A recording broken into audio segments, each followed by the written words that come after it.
Bonjour, je vais vous parler aujourd'hui de la culpabilité chez la victime d'un pervers narcissique et comprendre d'abord cette culpabilité.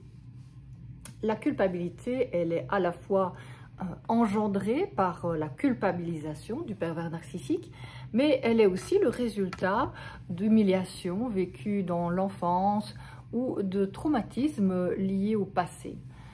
Concernant le sujet pervers narcissique, eh bien, celui-ci exerce une culpabilisation sur la victime afin de projeter en elle ce qu'il ne veut pas ressentir en lui, toutes ces expériences du passé qui sont à l'origine du sentiment de honte et de culpabilité, eh bien, il les fait vivre à sa proie.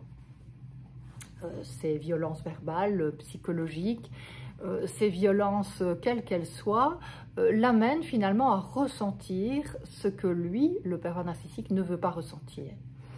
Et donc, cela se traduit aussi par l'absence de remise en question, le mensonge, la manipulation constante d'autrui.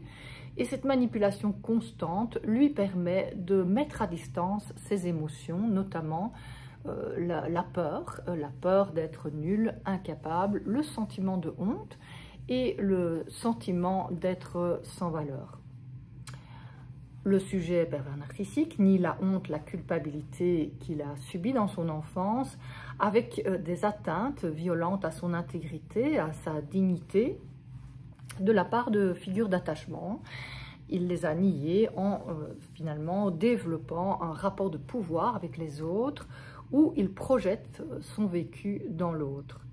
Cela fonctionne si la victime ne se donne pas, évidemment, le droit à l'erreur et il pointe du doigt ses erreurs pour la stigmatiser, lui faire ressentir la culpabilité et la honte. Ça peut être aussi le cas si la victime ne s'autorise pas l'imperfection, si elle ne s'autorise pas à être vulnérable. Si elle se sent coupable des expériences d'insécurité de son enfance, eh bien, elle peut alors facilement être culpabilisée par le pervers narcissique. Alors, comment définir la honte et la culpabilité? Quelle est la différence entre ces deux sentiments? Eh bien, la honte est le résultat d'une non-adaptation à certaines exigences sociales, par exemple au niveau du physique ou au niveau de l'image, au niveau de certaines attitudes collectives. Ce sentiment peut s'associer à un autre sentiment ou à une émotion, par exemple la peur de l'impuissance, d'être incapable, l'insécurité ou le sentiment de vide. La honte est plus archaïque que la culpabilité car elle est moins verbale. Elle est plus sensorielle et corporelle. Par exemple, dans un sentiment de honte, on baisse les yeux et on courbe les épaules, on a la tête basse. Cela se traduit par des comportements d'immobilisation du corps. La personne qui ressent le sentiment de honte se sent atteinte dans son intégrité, dans sa dignité. C'est un vécu de soi à soi. Par contre, la culpabilité implique la relation à l'autre. La personne a le sentiment qu'elle a commis une faute, quelque chose de mal. Elle est liée au regard des autres. La victime souffre de blessures émotionnelles liées à la honte et à la culpabilité durant son enfance. Elle ne sait pas s'identifier à son agresseur, contrairement au pervers narcissique. Elle s'est figée dans la honte où elle a pu développer un sentiment de soumission, une attitude de repli face aux agressions violentes. Elle a appris à satisfaire autrui plutôt que de prendre en considération ses émotions et ses besoins. Elle peut s'être protégée également en se lançant des défis pour faire toujours mieux, être parfaite et ainsi éviter des violences si la figure d'attachement ou une personne proche ne supportait pas l'imperfection. Elle ressent de la colère qu'elle retourne contre elle en culpabilité. Elle cherche à prouver à ce moment-là son point de vue en se justifiant. Comment se libérer de ce sentiment de honte et de culpabilité? Premièrement, il s'agit de prendre conscience de l'emprise. Se libérer de la honte et de la culpabilité en tant que victime nécessite de prendre conscience de l'emprise du pervers narcissique Et cela se traduit par une relation de pouvoir, des violences psychologiques, verbales essentiellement. Et c'est important d'observer les conséquences de cette relation de pouvoir sur soi, puisque à force de subir des violences, la victime progressivement s'éteint, évolue vers le burn-out et la dépression.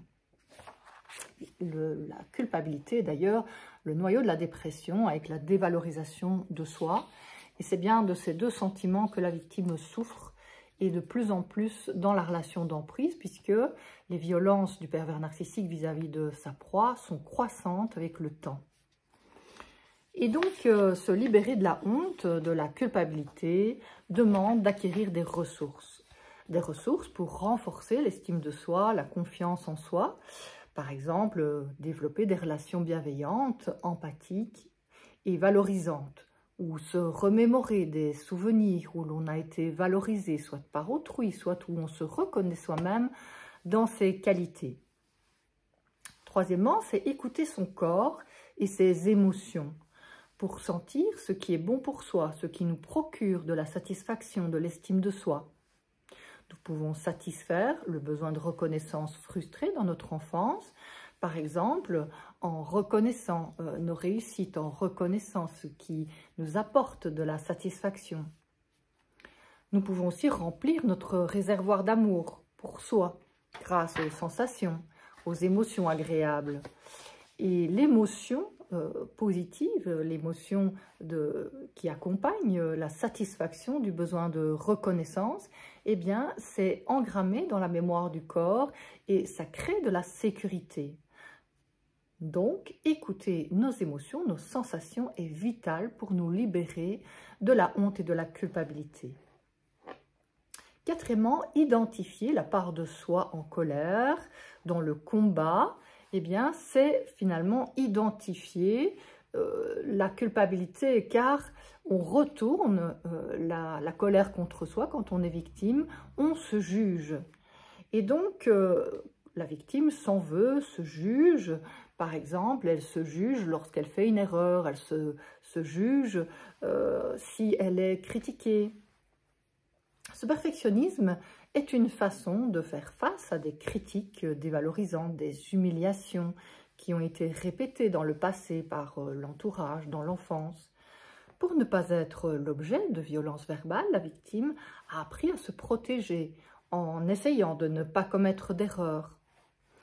Et en ayant cette attitude combative, elle a lutté pour être parfaite. Le combat peut se traduire par l'hypervigilance au niveau du système nerveux. Par exemple, la personne est sur le qui-vive. Elle peut sursauter d'ailleurs quand il y a un événement imprévu. Elle va répondre aux attaques par de l'insécurité et cette insécurité va se traduire par des jugements. Elle peut ruminer aussi des réparties éventuelles. Par exemple, la nuit, elle se réveille et rumine. Elle peut avoir donc des difficultés de sommeil, une perte d'appétit. Elle peut être méfiante, contrôlante, faire des crises de colère inappropriées. Elle peut se juger durement ou juger les autres. La victime peut s'en vouloir si elle se sent coupable des traumatismes vécus dans son enfance. L'enfant prend sur lui la faute de ses parents, de son entourage, car il est dépendant et vulnérable. Cinquièmement, il s'agit d'identifier les peurs contre lesquelles cette part de soi en lutte, lutte par exemple par le combat. Donc le jugement, le combat, c'est le contrôle, c'est l'hypervigilance et le jugement, tout cela, eh bien c'est une protection contre des peurs. Alors dans les peurs archaïques qui sont liées à l'état de survie de notre système nerveux, on a trois grandes peurs, la peur de se retrouver seul, d'être incapable, d'être nul et la peur d'être impuissant. Donc identifier ces peurs va permettre alors de passer à l'étape suivante, c'est de rassurer la partie de soi qui est dans le combat et donc qui est en train de culpabiliser. Rassurer cette part de soi en insécurité en recourant à des ressources d'apaisement et ensuite adresser des paroles bienveillantes qui sont des paroles que l'enfant que l'on a été aurait voulu entendre dans son enfance. Par exemple, tu as droit à l'erreur, tu apprends de tes erreurs et ça te permet d'évoluer. Tu as des qualités et la personne peut faire la liste de ses qualités. Je t'aime comme tu es. Ou bien, voici tes acquis, tes réussites. Tu as le droit d'avoir des émotions, d'être vulnérable. Tu as le droit de vivre. Tu as le droit d'avoir des besoins et des limites.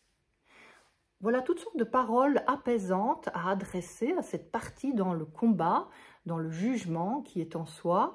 Et cette partie-là, lorsqu'elle ressent la sécurité de la partie adulte de soi, eh bien, elle peut s'apaiser également. Donc, en fait, on devient à ce moment-là un parent bienveillant vis-à-vis de soi-même.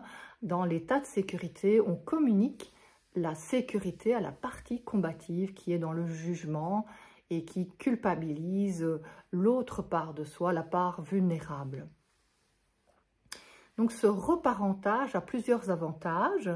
Eh bien, d'abord, être dans le reparentage envers soi aide à réparer les blessures d'humiliation du passé et à renforcer l'estime de soi. Le besoin de reconnaissance satisfait aide à poser ses limites pour se respecter. Cette part sensible n'est plus dans l'attente de reconnaissance et d'amour de la part de l'extérieur si l'adulte en soi peut exercer ce rôle bienveillant, ce rôle de parent suffisamment bon pour soi et de cette manière, la victime ne va plus s'attribuer l'entière responsabilité de ce qui arrive dans sa vie. Elle peut donner une part de la responsabilité à l'autre et prendre sa part à elle. Cela permet de ne plus se laisser culpabiliser et dévaloriser par le sujet pervers narcissique parce que donc la personne adopte ce rôle de parent bienveillant vis-à-vis de soi-même au quotidien. Donc, elle ne laisse plus à ce moment-là le pouvoir au pervers narcissique de la dévaloriser, de la culpabiliser. La personne apprend à ne plus être manipulable car l'adulte en elle s'est renforcé en prenant du recul pour acquérir des ressources de sécurité, des ressources d'apaisement, mais aussi des ressources au niveau de l'estime de soi, au niveau donc de tous les besoins fondamentaux et des qualités à acquérir pour être bienveillant et prendre soin de soi. Avec toutes ces ressources, la victime peut analyser les jeux de manipulation sans se laisser piéger. Elle peut mieux réguler ses émotions et satisfaire ses besoins. Une dernière étape, c'est la transformation de la culpabilité en énergie pour s'affirmer. Et souvent, cette énergie est bloquée dans le corps sous forme de tension. Et donc, ces tensions sont l'indice d'une colère qui n'a pas pu s'exprimer dans la mesure où la victime a été niée dans sa colère étant enfant, a été culpabilisée, a été niée dans ses émotions, dans ses besoins, ou a vécu des traumatismes qui l'ont empêché de retrouver sa spontanéité si la personne était livrée à elle-même, seule et impuissante. Il s'agit donc de mobiliser son énergie, de canaliser cette énergie bloquée dans le corps pour la transformer et poser ses limites de façon saine. Le problème, c'est souvent que la personne soit est figée, est tendue, retient sa colère, la retourne contre elle-même, ou bien explose et a du mal à réguler ses émotions.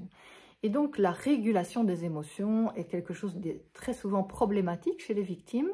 Et cela s'apprend, cela demande d'abord de se sécuriser, d'apprendre à se sécuriser par exemple, la respiration, acquérir des ressources d'apaisement, mais c'est aussi apprendre une façon de mobiliser son énergie pour la réguler. Par exemple, développer un sport de combat, danser, toutes sortes de ressources qui permettent au corps de s'exprimer et ainsi de fluidifier cette partie de soi qui est dans l'insécurité, dans des tensions chroniques ou dans l'immobilisation. Dans la honte, on est plutôt dans l'immobilisation. Dans la culpabilité, on est souvent, si on est dans le jugement de soi, jugement de l'autre, dans le contrôle, on est plutôt dans la tension interne. Et cette tension interne retient aussi l'énergie dans le corps et c'est important de la libérer. Donc, mobiliser le corps et ressentir ce qui est sous-jacent à cette tension interne permet d'identifier la colère et de la réguler.